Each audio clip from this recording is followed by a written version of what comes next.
Hey everyone, welcome back. Today we're going to talk about octaves a little bit and the use of the wrist in the octaves.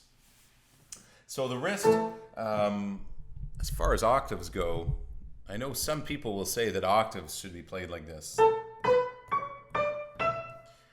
I'm not of that school. So if you're of that school and you love that school, this video is not for you, okay? Now, having said that, I think the wrist really has a role. It has an important role, okay?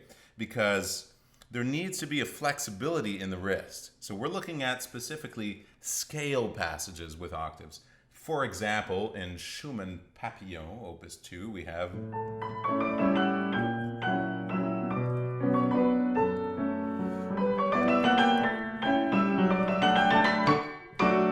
this sort of thing. Now, if the wrist is staying in the same place, for example, I do it the wrong way with the wrist in the same place,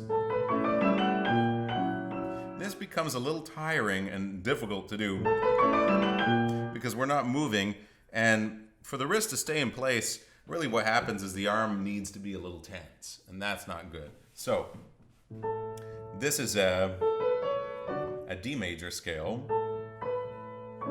Sometimes when you have black keys, of course it's natural for the wrist to come up to the black key, right? So we have that.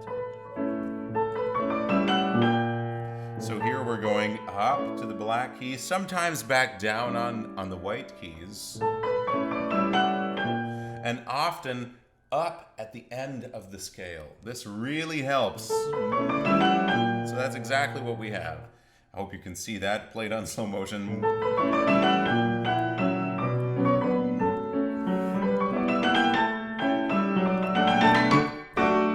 So see, we have quite some movement there in the wrist. That's helping us a lot to be able to play this sort of thing.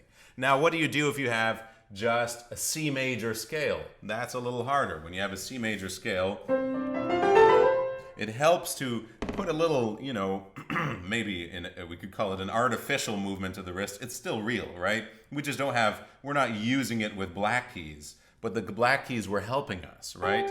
Because to get to the black key, you had to go here. Now in a C major, we just have to kind of make that sort of thing up. You can do that. Bring the wrist up, bring it back down, and up to the top. That really helps a lot for playing octaves, okay? Another thing that will help immensely is if you connect the lower body a little more. Let's move this down a bit. If you connect the lower body a bit more, so that means not only is the hand is guided by the arm, ya-da-da-da-da-da-dee, but you also have a connection kind of as if your hip bone right here was connected to the elbow. So see how we moved where we were sitting? The center of gravity changed from being on the two sit bones or sits bones to being on the right side. It's a subtle thing, and you might not see it very well on camera, but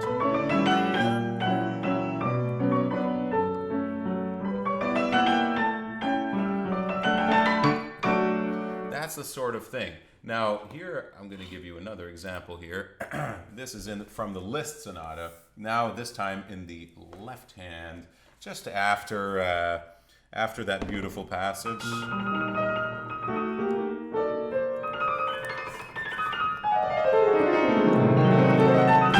Now we have a G major octave in the left hand scale.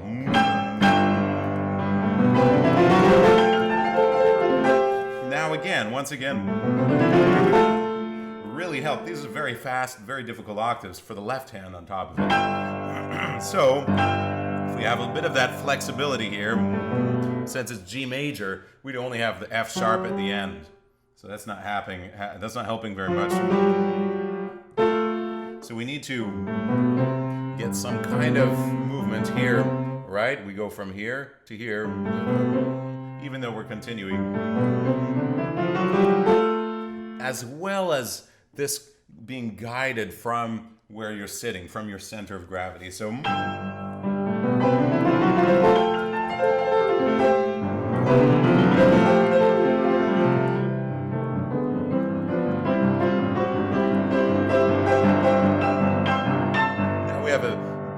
major scale, octaves in the left hand. A little bit easier because we have those black keys. It's kind of obvious where we have to come back down on the white ones. So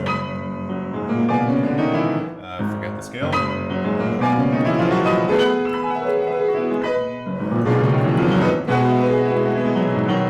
So same thing.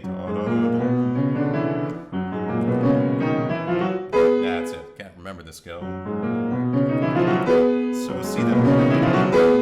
I wouldn't be able to do it that fast if this was locked. Maybe, but probably by the time I'd get there I'd be too tired, right? But what really helps is not only this, in this passage, it's bringing it with the whole body. So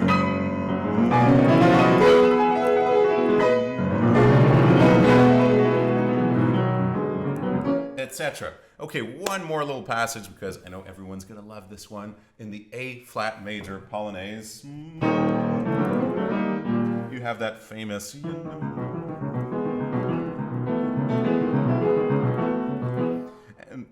you know it's a difficult passage. Everyone complains about it, right? Because it's just tiring, right? So again, now the thing to make sure of is that this is not locked. This should never be locked, right? If the wrist is staying in one place, much more chance that this becomes very tiring, right?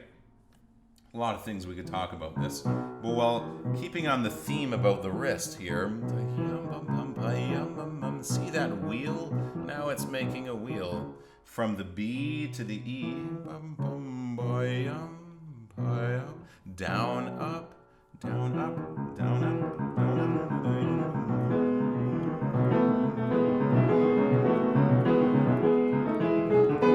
And same when you have the